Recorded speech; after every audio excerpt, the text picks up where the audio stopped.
Nagpasirko-sirko pa sa ere ang eroplanong yan nang bumagsak sa Sao Paulo State sa Brazil. Base sa investigasyon, galing sa bayan ng Cascavel ang eroplano sa Sao Paulo.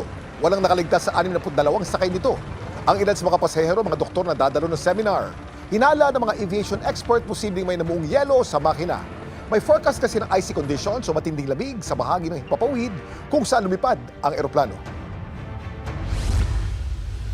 Alam mo ba na posible rin magyelo ang eroplano kapag sobrang taas ng lipad nito? Ayon sa US aviation safety expert na si Anthony Brickhouse, iimbestigahan kung paano nakakaapekto ang lagay ng panahon sa pag-crash ng eroplano sa Brazil. Maring may namuong yelo raw sa eroplano dahil dumaan ito sa mataas na altitude. Sa kasaysayan, marami na ring eroplano bumagsak dahil sa ganitong sitwasyon. May mga eksperto rin na sinasabing engine failure ang dahilan. Ang paikot-ikot na pagbagsak daw ng eroplano ay indikasyon na ang kalahati ng makina nito ay nag-malfunction. Patuloy pang investigasyon na tinitignan kung may tuturing na human error ang pagbagsak nito. Hindi lang pagyayelo pero pati matinding init binabantayan din sa pagbiyahe ng eroplano. Mas bumibigat kasi ang hangin kapag sobrang init. Yan ang dapat alam mo.